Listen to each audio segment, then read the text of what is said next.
settled in, and if you could please take the poll question on the screen. We're really curious to find out, what area of your talent journey are you most focused on improving? Diversity, equity, inclusion right now. A, sourcing and conversion. B, programming and retention. Or C, other. Let us know in the chat. And so again, we're going to get started soon as more people file in, and we encourage you to take the poll question on screen if you haven't done so already. So we're seeing a lot on the sourcing and conversion side.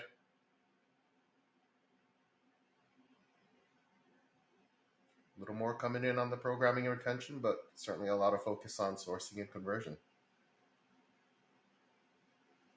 So continue to give some folks more time to respond in the poll.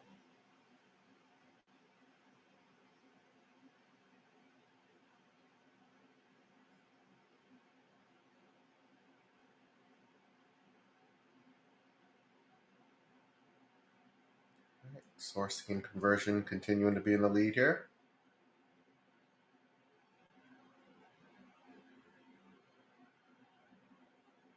And you can click right in the poll to vote as well.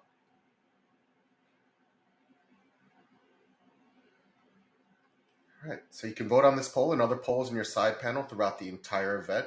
Right now, it looks like sourcing and conversion seems to be the biggest wave right now. And so, okay, I think we can get started. And so before we get started today, on behalf of Checkr, I'd love to thank Gem for helping co-host this webinar. Thank you for all your time and energy put into this event. And we're going to have a great discussion around talent acquisition best practices for building inclusive teams.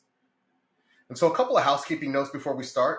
If you have trouble with audio or video, please reach out through the help chat on your right side panel. Everyone other than panelists in the meeting are going to be muted. We absolutely love questions, so please send any questions you have for the panelists in our Q&A side panel at any time. We'll get to as many as we can at the end of the event. And at the end of the session, you're going to see your SHRM credit come through in the chat, so make sure you either write it down, screenshot it, copy down that code if you want to receive that credit for today's session. And finally, if you're looking to refer back to any of the content today, please note we'll be sending out the recording to the email address that you registered with. And as always, a few days post-event, you're going to find this content on demand at checkr.com. All right, let's get started.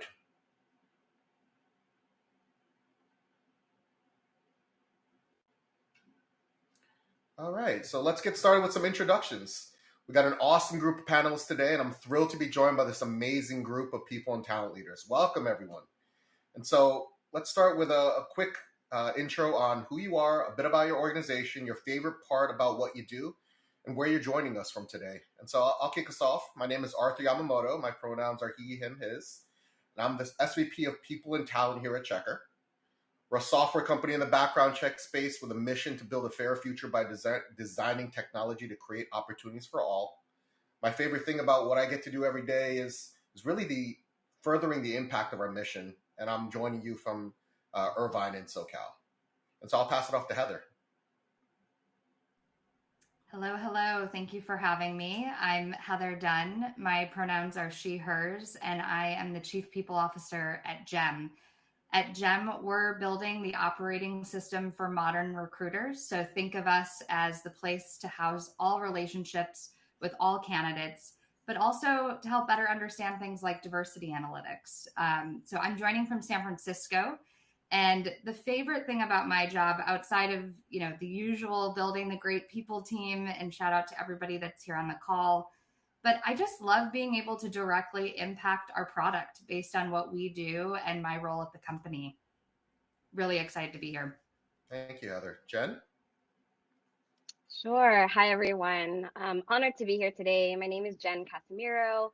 I am a cisgender third-generation Filipino woman, and I am calling from Bay Miwok land, which is colonially known as Concord, California, here in the Bay Area, and my pronouns are she, her.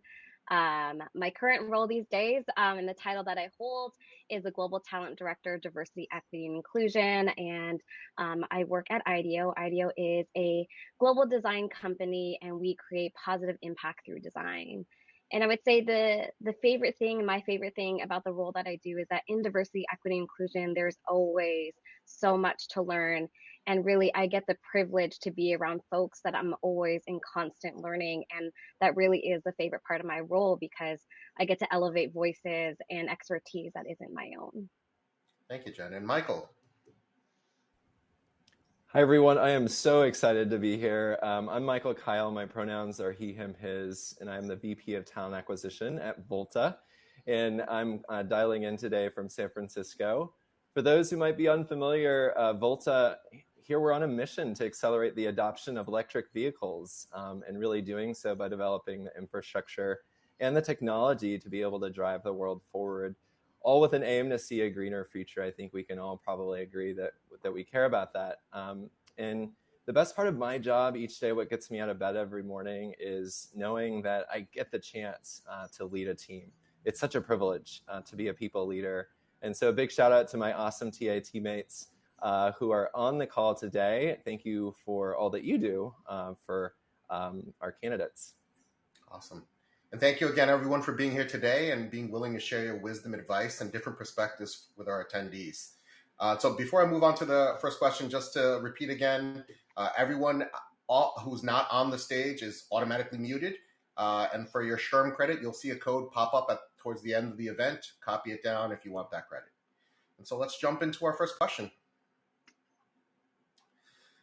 So Gallup defines inclusion as a cultural and environmental feeling of belonging. This feeling of belonging influences whether we feel valued, respected, accepted, and encouraged to bring their unique characteristics to the workplace. Share with us the impact you've seen inclusion and belonging have on retention, performance, and productivity. Jen, I'd love for you to kick us off. How's belonging important at Ideo?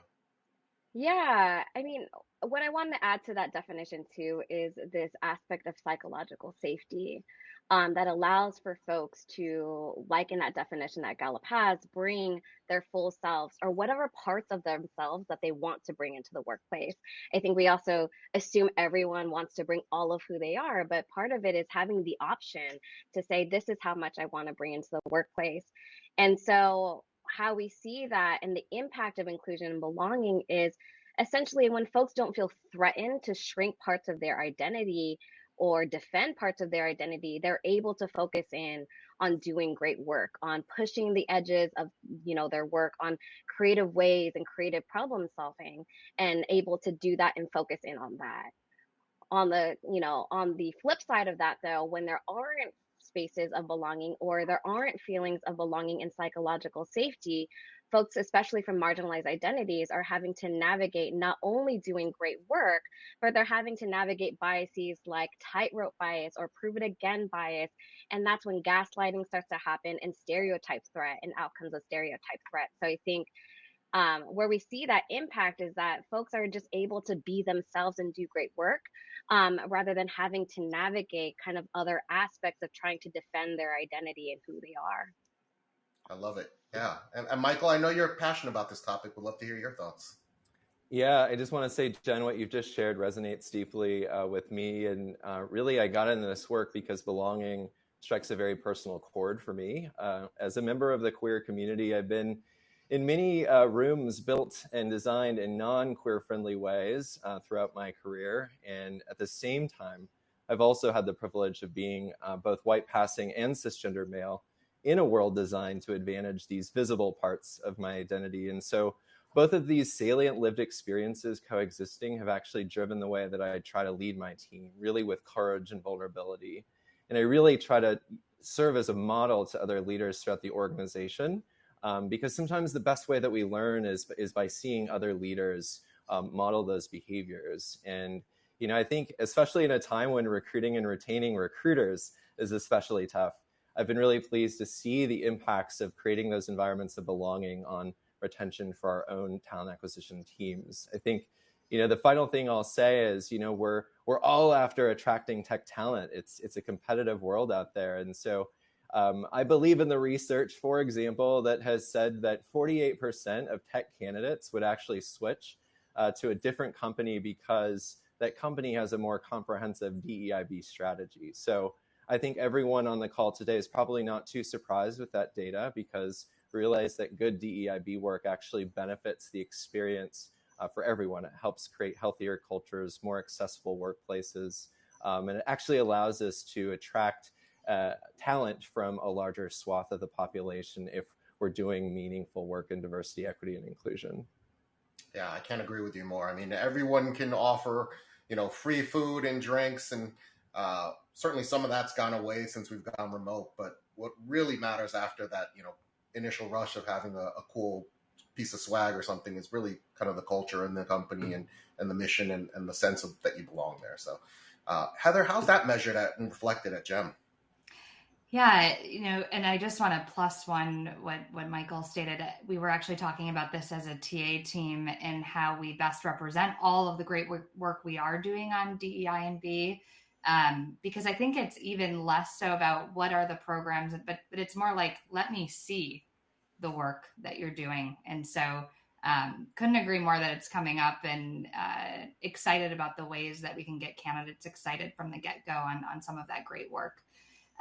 At Gem, some of my brain always goes to, there's a lot of feeling of what does belonging feel like to individuals and what am I hearing? But if I look at even just the data, that's always an important piece for me. So at Gem, I'm looking at our sense of belonging scores, which, I feel very grateful have been in the high 90s since I've joined. We've had less than 5% attrition in the last year and not a single voluntary exit this year. I feel like I shouldn't even say this stuff out loud, to be honest. But I think what I wanted to exemplify is, I do think our co-founders, our leadership team, and the way that we talk about belonging at the company impacts a lot of our retention. And so to me, that also means getting regular feedback, which I know we'll talk a little bit more about later. And that doesn't necessarily mean that you're going to get all the great things back from employees about how they're feeling and around belonging and inclusion themselves. But it's really given us a sense of where we need to drive a little bit more communication or be a bit more thoughtful about things, even like our parents and caregivers with Omicron in the last couple of months, and making sure that we had specific language out to not only managers or Steve and Nick, our co-founders, but also our full Gem team, because frankly, we want everyone to be rallying around our parents and making sure that they can actually take care of their number one, which is their families. And to me, it's always about moments that people are going to remember. And those are the types of moments when they felt like the team has fully supported what they're going through that folks remember longer term. Thank you. Yeah, this is such a amazing, meaty topic to jump off from. And at Checkr, I know this takes a lot of different forms, but specifically within our mission and for our Fair Chance talent, we have a corporate social responsibility team, a mission team, and all of our managers work really hard to create inclusive environments for our Fair Chance checkers, our returning citizens. And I think we've just seen a lot of great results out of that, specifically with our retention for our Fair Chance talent being higher than the rest of the company, promotion rates being higher. And so we've just seen a lot of impact specifically there, obviously across all of our areas as well, within parents and different groups, but really wanted to touch on that. So great. Let's move on to the next question. So if we want individuals in our companies to know that they belong, we have to figure out how to be champions for inclusion and take the onus of reducing exclusive practices. Tell us, how do you identify and uproot exclusive practices that negatively impact individuals? Michael, I know training's big for the TA org at Volta. Tell me a little more about that. Yeah, well, I do dream of a day when we step into a workplace that, is not an environment where we have to call out exclusive practices. And I think that's what we're all working toward, right? But in the meantime, we know the reality. We've got to, hold people accountable. And so when I hear your question, I think about accountability. And really for me, I think I'm a big fan of calling in as a first step to help expand people's awareness, and particularly in the context of more inclusive recruiting best practices. I do believe it's on the TA team. It's our responsibility and our opportunity to train our interviewers on how to effectively use structure to mitigate for bias in interviewing. It sounds simple. We've been talking about this for years now, but it's actually doing the thing and getting it done and doing it consistently. And so over the past 6 months that I've been at Volta, I've been really impressed by our TA organization. We've worked tirelessly to train 100% of our active interviewers and certify them through our series, what we're calling Interviewing at Volta. And so 91% of our attendees have actually told us that it's actually helped give them the actionable and proven steps to become more objective in their next interview. So I'm still after that other 9%. I don't know where they are in our organization, but we'll find them sometime. But I will say, more important than any standalone training is how we actually hold our people accountable to what we teach. And it's that practice of reinforcement. And so I'm really proud of a lot of our TA partners, and every single debrief they run, the roundup that happens after an interview loop or panel is conducted, they're really holding our people to account to what we've taught in those trainings. And if, we notice continued opportunity, that's where we engage our leaders to say, hey, we really need to start to see some behavior change to make sure that we're providing a more inclusive and equitable hiring process. Awesome. I love that. And I agree, training is absolutely key. Interviewers have to learn how to make decisions based on data, not just evaluating conversations, right? And that's been important for us at Checkr as well. And, we're big fans of interview training. We've actually partnered with a separate company for company-wide unconscious bias training to give folks a base, and calling in versus calling out is something that we actually touch on for the entire company as well. And I agree, TA folks have such a huge impact that maybe some folks aren't aware that they can make, in terms of, you guys are the folks who look at all of the interview feedback, right? And if you see something that looks weird or biased, like, it's something that you can certainly identify, and it may not be nefarious or something that's intentional by folks. But you don't know what you don't know, right? So that education is really important. And I love the idea of TA folks being the tip of the spear for that. And really leaders setting that example from the top down as well. So really appreciate those thoughts, and would love your thoughts as well, Jen. Yeah, Arthur, I want to build off of something that you just said, in that many times there's not malintention, right? And I think to your question was around, how do we, take onus on, thinking about and redefining and redesigning exclusive practices for individuals and the impact on individuals. But I think there's a moment in there too of, like, how do we collectively think about how it's best serving our most marginalized communities, that then elevates everyone, and that's is in service of everyone. And to the point around, it's not always malintention. I think generally folks that I find myself in the spaces that I'm in are not trying to be exclusive. They are not trying to say problematic things, right? They're not trying to make decisions through bias. But the fact is that we are human beings, and inherently we are biased. And so we have to look at the systems that were not actually designed to be in service of our most marginalized communities. And that's almost for us, and for me in the work that I do, is an expectation that it was not designed that way. So we're always trying to redesign, recalibrate our systems to have equitable outcomes. And I want to bring up a quote that I often, that John Powell says, that I often bring up in my work. And I would say folks at my company would say I'm a broken record at this point, but that there's a concept of harder on the structure, softer on the people. Oftentimes when we identify individuals and that person isn't doing well, or that person said one thing, we then focus in and get hindsight on just that part, right? Versus saying, when there is something or an individual who is struggling, that is often speaking to a systemic issue that needs to be solved, that is not serving specifically the most marginalized folks. And so creating the conditions and the systems and having equitable processes that get to equitable outcomes, I think that's important too. Is often folks have the conversation talking about, well, we need these outcomes. Have you looked at the process? Is a process equitable that allows for you to get to the equitable outcomes that you are trying to get to? So then it becomes less about folks navigating exclusive practices and identifying that, but it's almost an assumption that we have, so that we can continue to best serve our most marginalized folks. And for me in the work that I do, that range is really like a lot of my work is making sure that all of our people processes are equitable. looking at our recruiting processes, looking at how we calibrate people, looking at our performance management, right? Because all those systems were designed with certain folks in mind and for certain folks to succeed.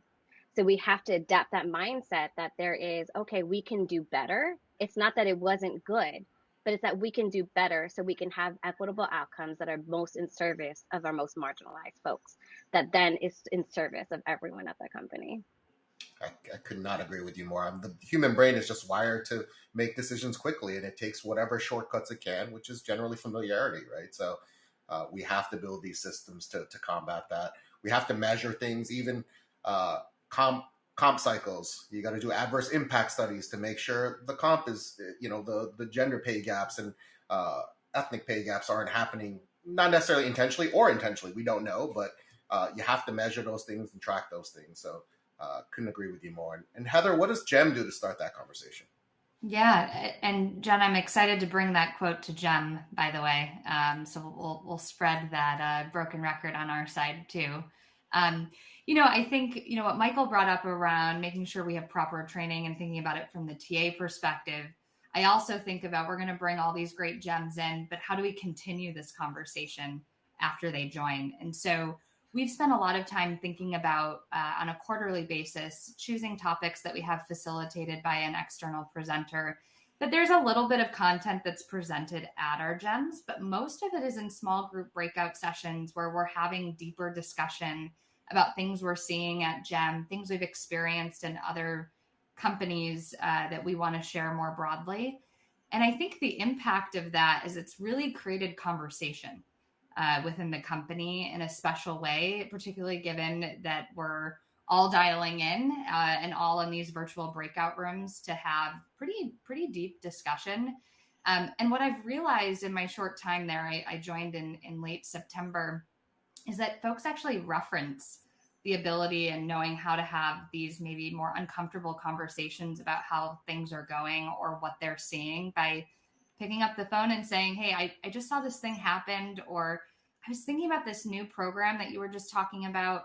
And are you thinking about X, Y, or Z as it relates to that? And so it creates this mutual accountability too, where, myself, my team, the leadership team, to Jen's point, are really looking at all of our programs and systems, but also that our gems feel comfortable to say, hey, I'm noticing X, Y, or Z as well. How are you thinking about that? And so to me, it's a super special place to be in with the company, but how do we continue to foster that conversation? And as we hire our next 200 gems, how do we continue to get folks ingrained in that culture of being able to say, hey, Heather, I'd love to talk about something that I'm seeing or hearing. So I think continuing that conversation becomes just a really important element of that for mutual accountability. Absolutely. The work is never done, right? Great. Thank you, everyone. And we can move to the next question. One tangible and practical way to promote inclusion is through ERGs, but that most certainly isn't the only way. So tell us about any allyship and mentorship programs that you've implemented and how they help to promote belonging. And just to start, I know Checkr is still in the early stages on mentorship and allyship design, so I'd love some pointers. Heather, what programs are you working on at Gem? Yeah, great question. We first, big shout out to our ERGs at Gem. You can imagine we get to use Gem as a name in some fun ways, and it comes to our ERGs as well. But to me, it's of course one way to promote inclusion, but we also involve them in meeting candidates, onboarding, annual planning, and quite frankly, I've used our ERG leaders as a sounding board for me as I'm thinking about the roadmap for the people function over the course of the next year. And just to clarify, as I'm seeing the question come in, ERG stands for Employee Resource Group. But if I think about what we're doing beyond just ERGs, really one relates back to them, which essentially we got a lot of feedback that, hey, I'm an ERG leader, and this is my first leadership experience. How is the company supporting me? And so we're currently investing in both mentorship and coaching opportunities so that folks feel really set up for success in leading these very, very important communities for us at Gem. And then the other one that we're currently in progress on is around new parent mentorship. So we are definitely in the transition of a lot of new parents at GEM. And so we're setting up hopefully what will feel like best in class practices on returning to work, but that will include having a new parent mentor that, hey, this thing is going on. I'm really struggling on how to juggle X, Y, or Z. So safe for venting, some light advice, and then where the people team might make sense to pull in, really trying to get those different communities set up for success in a mentorship kind of way as well.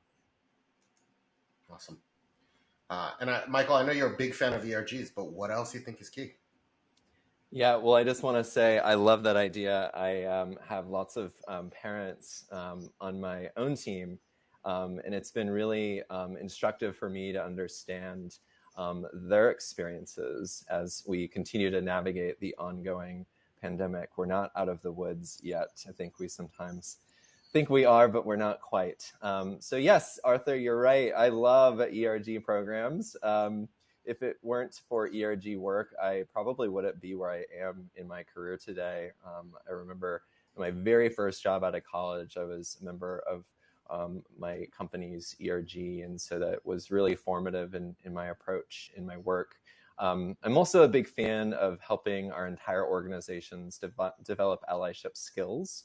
And at my last company, Planet, one of the things that we launched was a Becoming an Ally series. And this is where we amplified external voices that we brought in from intersectionally salient lived experiences, really in hopes to broaden our employees' perspectives. And oftentimes it meant introducing some of the harsh and inequitable realities that those from marginalized identities face in our workspaces.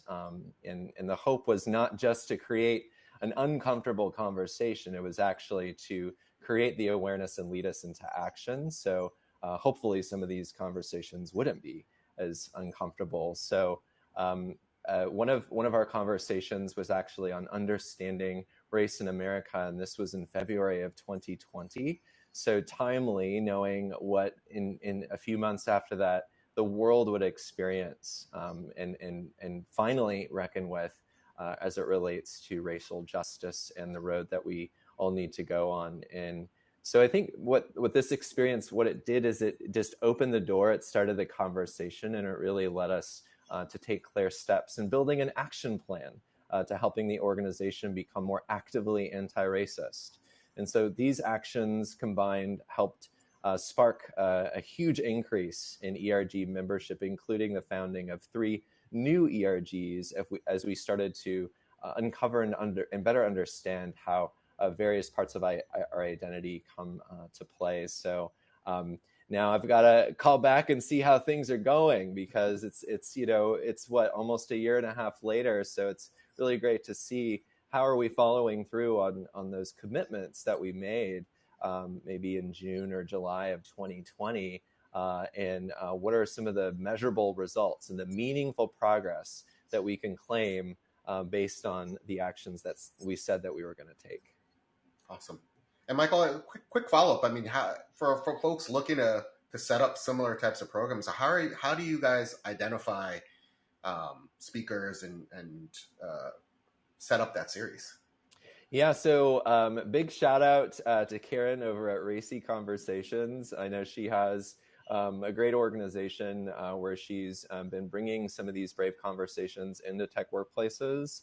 And so she's been able to source a lot of really great speakers from all different backgrounds, providing really unique perspectives. But there are so many lists out there. I know that I'm forgetting the person's name, but there's a really nice list that's being developed for bringing in speakers, and more than just on Heritage Months. I know we've just are celebrating the Lunar New Year and Black History Month, but how could we run these series all year round, not needing to fit nicely into a Heritage Month, but to actually expand our knowledge all of the time. Thank you. And Jen, I know you're the tip of the spear for these efforts at Ideo. Would love some tips from you as well. Yeah, I'm happy to speak to that. I also want to give a shout out to our ERGs and really ERGs and ERG leads at every company for the amazing work that they shoulder, the emotional load that comes with the work that they do, and really creating those spaces of belonging in ways that, you know, we just can't do as soul teams and only people teams. What was coming up for me too, and what I want to name about things like allyship and mentorship and even sponsorship, are there needs to be an acknowledgement of power dynamics. I think oftentimes good intent leads a lot of those types of relationships, but without an acknowledgement of a power dynamic that happens, um, it creates kind of performative ways of being. And so I think it's important to note, like something like mentorship, you know, that's a generally peer to peer, right? Versus sponsorship is asking folks who sit at senior levels to use their social capital in order to support other folks. And I can't say that, you know, we figured that, you know, we figured that out and cracked that nut, but I think what we have done and started to do is really talk about what does power sharing in contrast to power hoarding look like, so that we can have authentic relationships where folks, going back to that first question, can sit in their authenticity and be their authentic selves and not feel like they're having to assimilate to a certain way of being given, and that may be through their mentorship or whatnot. So I think power dynamics is really important in how we create those conditions to be true for folks to really bring their authenticity while still learning. um, in terms of allyship, I want to note too, I think y'all were talking about this, but allyship is a noun. I like to remind folks of that. It is not an identity, and it's not a place of arrival. There's no kind of thing that you say, you take a course and you say, I am now an ally. Right? It is filled with action. It's a constant state of being and learning, and falling and failing. But that's what allyship is. And I think that's an important thing to remind folks too, that um, there's always space for us to learn, and there's no perfect way of being an ally. And intersectionality and power dynamics comes into play depending on who you're engaging with. One way that we've done that at Ideo and thought about that is building out, I think, Michael, you were saying this, like, how do we build competency across all of our leaders around what it means to be equitable and an inclusive leader, right? That is the first step. We need them to understand in order for them to get to that step of allyship. And so creating a program around what inclusive leadership is, what are common biases that come up, how to navigate that. And again, you know, talking about inclusive leadership as a continuum versus a place of arrival, right? And so when we can do that and create that foundation and that competency around that and what biases come up and, you know, how you navigate being an inclusive leader, then we create the foundation for folks to build off of that into true allyship. And I think a word that's been circulating in this space lately too is accomplishship, right? So it's really integrating those things into our current processes. In addition to having the programs around our ERGs, we also have, you know, coaching for communities of color, specifically having programs that center our most marginalized. We have like leadership development programs for our BIPOC folks and so forth. So in addition to the programs, how are we integrating those things and creating that psychological safety for even privileged folks to start to enter into this conversation and build out their foundation so that they can act on being an ally? Absolutely. Thank you so much. Yeah. And continual learning is a must for any strong leader, right? And I think more than just continually learning about functional skill sets, it's really about how do you continue to foster the right environments and build the right teams. And that the further you grow in leadership, the more impactful that becomes. So really appreciate that. Thank you, everyone. Moving to the next question. As we all know, feedback's a gift. This is the best way to really understand how your employees are feeling. And so tell us how you ask for feedback from your employees to uncover how they feel about company culture, and how often are you collecting feedback? Heather, what does Gem do? Yes, lots of surveys for sure. So we're collecting feedback more formally on a quarterly basis, and through some shorter pulses, 2 quarters, and then a longer survey for the other 2 quarters on Culture Amp.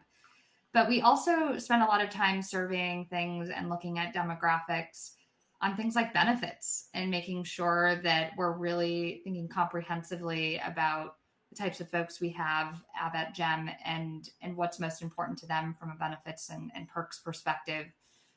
We also do things like anonymous exit surveys so that we're able to not only get the live exit interview, of course, but if there's anything else that we're missing from an anonymous exit survey perspective.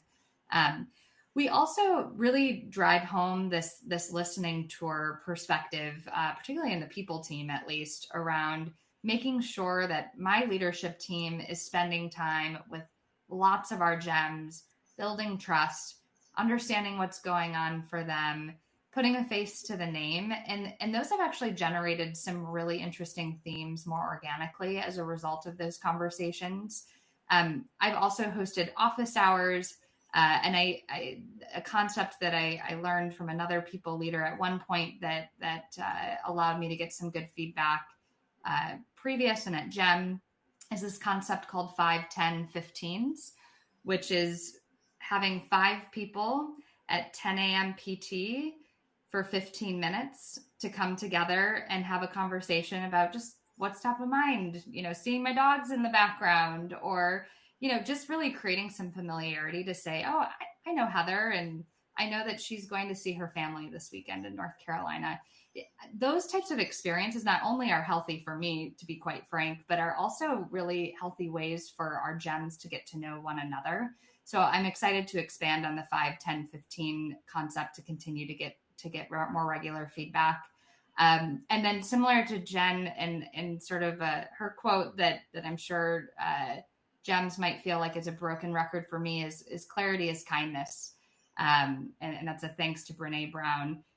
But to me, that clarity is so informed on making sure that I am the best listener at the company, whether it's through formal surveys that we're running, or just the informal ways of catching up through folks coming to me through 5, 10, 15s, through office hours, and making sure that clarity is kindness is really rung true. Awesome. Thank you. And yeah, we're also Culture Amp users, and we have a annual engagement survey. We do the quarterly pulses to keep track on folks as well. And I know it's always a very delicate balance on survey fatigue versus really just getting people's opinions. And we do leadership roundtables, so our C staff goes around just random groups of 12 people to try to collect feedback as well. And one thing that I've found really enlightening is, everyone is tired of Zoom life at this point and being remote. But what I've really appreciated is it's given us all the ability to connect with people in different offices that in an in-office environment you wouldn't get to do, right? Like my folks in Denver or Huntersville, those aren't folks that I see every day, but I can choose to do a roundtable with whoever I want at any time because we're a lot more accustomed to being virtual. So I've seen that as a great feedback gathering tool. But Jen, what's the approach at Ideo? Yeah, I really appreciate what y'all are saying about kind of the formal and the informal. I think that's really important in terms of kind of formal processes that we have. We do have an annual DEI survey that helps us understand and measure feelings of belonging. And we also just implemented and partnered with All Voices, which is a platform that allows for anonymous reporting and feedback. And we started with All Voices because there's a recognition that not everyone feels and that they can honestly share how they are feeling, right? There's something about in any survey, in any conversation, when you can attach that to an individual and their identities, if they don't feel safe, that also impacts how honest that they can be, right? And like how confidential is the survey, who's seeing the survey, like all of those things are so important in creating trust with the community. And so All Voices allows for us to have a means for folks who wants to truly be honest with us around any aspect of the company. Really, it could be around leadership, it could be around discrimination, it could be around feelings of safety. So appreciate that tool. I think it's, speaking of feedback, it's also important for us as a people team to think about how are we getting feedback and every moment in the work that we're doing. So for our programs and learning and development are, asking for feedback. I mean, this past year we had a 10-month manager training, and was always making sure that like we create the conditions and the relationship so folks can come to us, and also have that like formal place of like, can you fill out this survey? And but to your point, like survey fatigue is real. Um, so I think having spaces and creating trust will allows for us, which we're always working on, right? Like, what does that trust look like from the community? How do we create conversations, not just with the people team, but like our senior leadership team, right? How do we create access to leadership? How do we create access to the folks who are making decisions? And how do we make sure that what comes from those surveys is not just, now we know what the feelings of belonging are, but how do we create that trust and saying, now this is what we're going to do about it, and transparently share what that roadmap is. I think, Ideo, we're always learning about what that is and how that is. And I appreciate our community because they, Michael, you named this earlier, but like they hold us accountable. And I think that's an aspect of trust too, in that they can do that. But I think that's important for us to think about, and so that we don't get survey results also that feel like they're not authentic or they feel performative, right? We want the true and honest understanding of where we're at, so we can start to create and design the interventions to create a truly equitable organization. Yeah, thank you. Some I'm just kind of absorbing it in. I'm going to have to come back to the tape on this one. Some gems in there. And Michael, I know feedback is key at Volta. How do you ensure those voices are being heard? Yeah, well, lots of snaps to what everyone has already said. We're also really happy customers of All Voices, which was actually being launched right as I joined, and it was a great signal to me that our people team, our leadership really does care about building that safety and that trust. And it's a journey, right, that people go on. They need to have the evidence and proof that you will actually hold true to your word. And so I think more important even than just the collection of feedback and seeing our employees' voices is taking action on what they tell us that they need and that they want to feel more included, to get closer to that feeling of belonging. And so one of the things that I always look at as soon as the engagement results close is the heat map, right? And looking at the spread that exists from different groups and different employee communities within the organization. How are our remote folks feeling compared to folks that might be based out of one of our headquarters? A little bit confusing right now that, we've all been kind of remote/hybrid, but not all. We actually have a hardware business. So many of our folks have been essential, and we're deeply grateful for them showing up to our workspaces during the pandemic. I think, one of the things that we've tried to focus on at Volta is to try to engage with our leaders to make sense and to help them process. This is sometimes uncomfortable information, but knowledge is power. And it's really about, okay, what are we going to do now, next, and later to try to create more equitable experiences for all of our people and see engagement rise overall and within every employee community. And, I think particularly as TA professionals, we do have kind of an interesting opportunity, right? Because we're engaging with people across the company all of the time in our day-to-day. And so we are engaging with interview panelists, with hiring managers, with executive leaders. And so we actually have a lot of real-time qualitative data to see like how can we actually improve our practices and our programs. And so I've always really appreciated the partnership between my TA partners and our HR business partners, because together we can actually intervene more quickly in between, those quarterly or regular pulse surveys that we conduct to be able to take action on the feedback that we're hearing from the field. Awesome. Thank you. Yeah.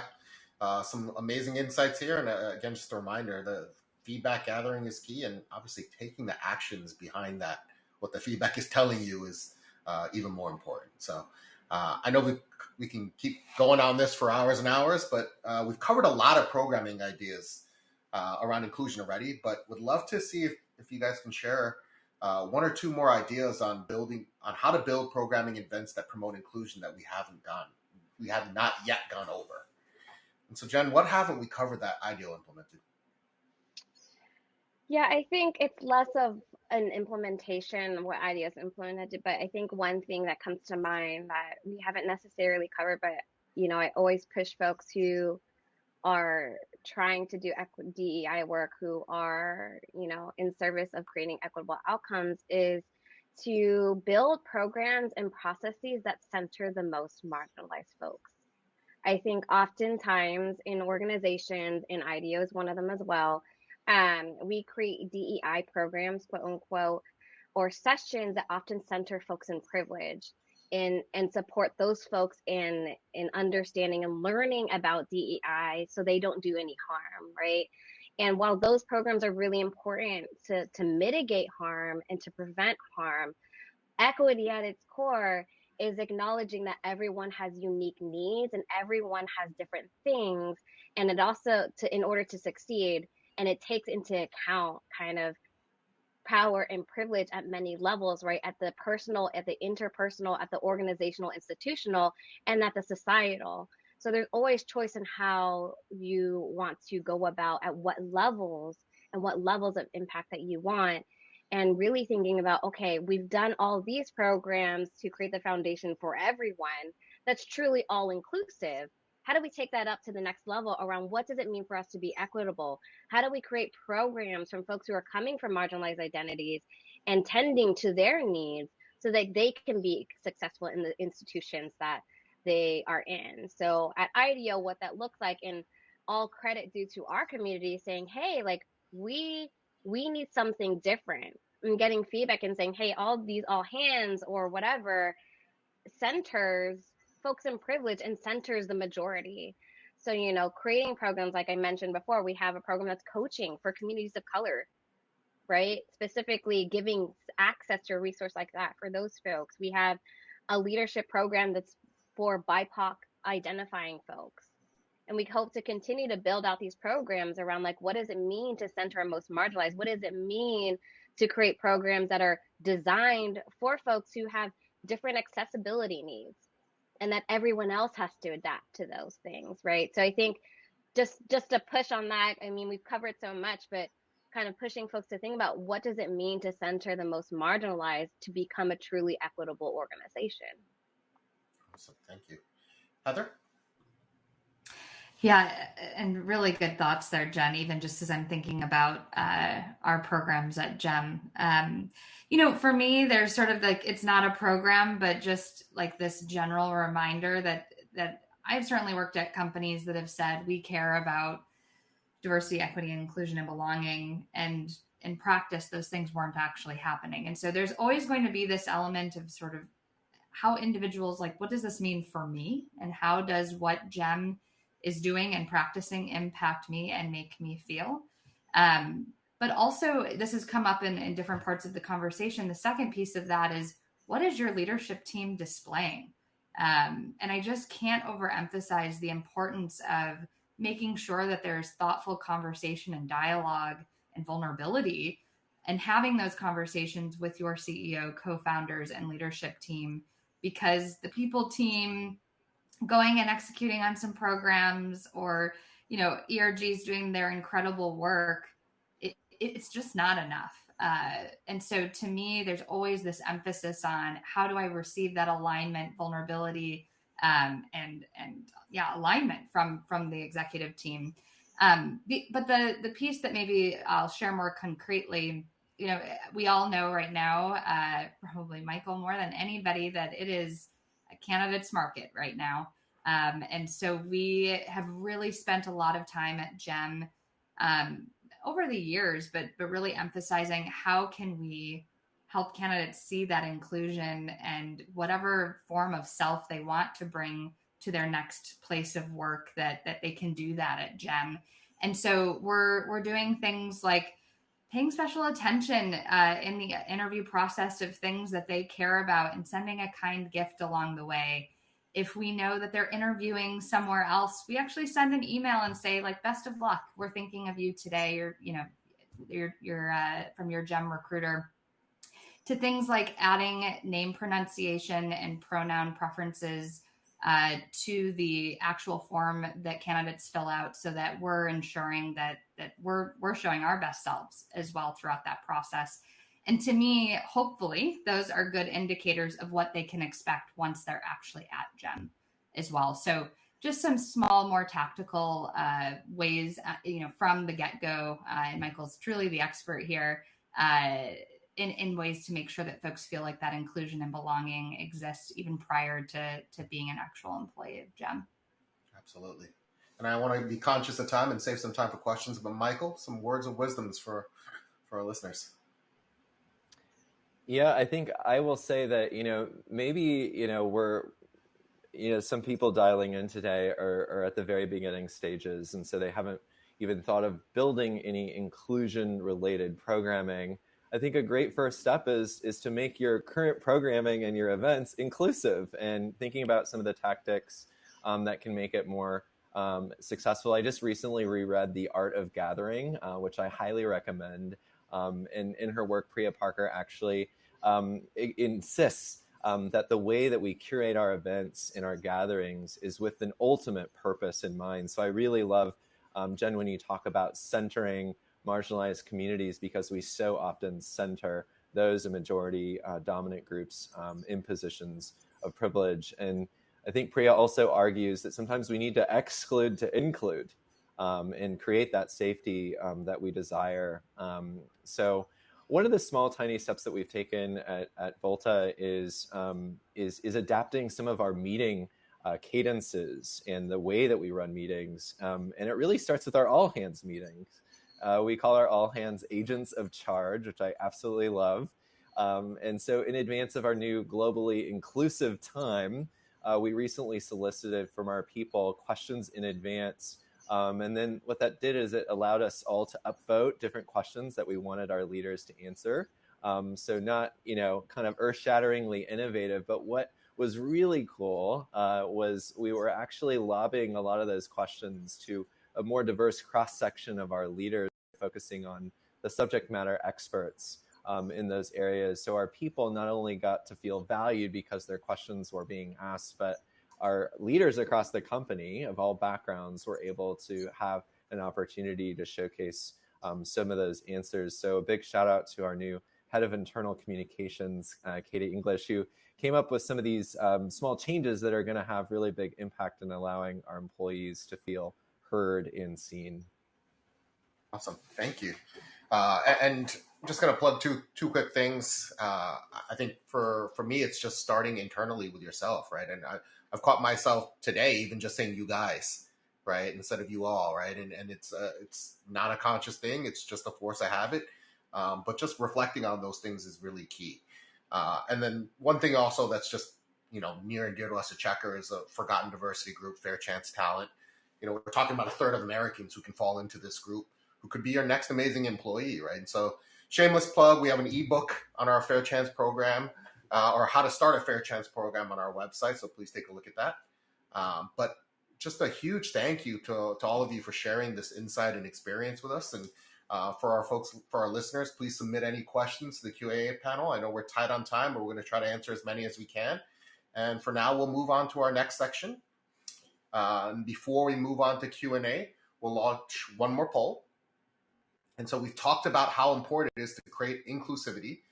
And we know that it takes time and well thought out processes. It's not a task that can be automated. It's a people first task. And with the amount of HR and talent acquisition teams, things that they have on their plate, something has to go to come off if they're going to commit to this. So both Checkr and Gem have built products around efficiency and process improvement in our areas of expertise. So keep that in mind if you're answering, that any of us would love to support you this year and help you find ways to find more time to invest in your teams. And I'll give you a quick minute to answer this poll as well. And so it'll also continue to be in the polls section on the side, but we'd love to move on to questions, and we're going to drop the SHRM credit code into the chat, so please make sure to write that down or screenshot that as well. But in the meantime, let's start to see what kind of questions have come in from our audience. And so in a second, we'll bring our panelists back up.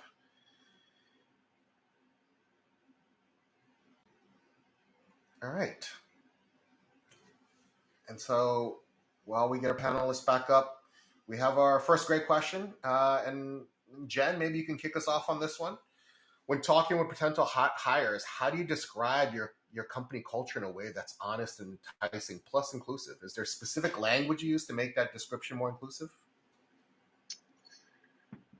I'll name that, like, I work closely with our talent acquisition and our recruiting team and have full trust in how they define what that language is. I think what's important to us and what I've worked with our team on is being authentic in that and not performative. I think we're learning a lot, to be honest, in this past, going on 3 years of what is our culture in this new virtual space, right? We're so used to, before we would talk about being in the space and being a design company and being in brainstorms and whatnot. So I think being authentic is as important as it is inclusive.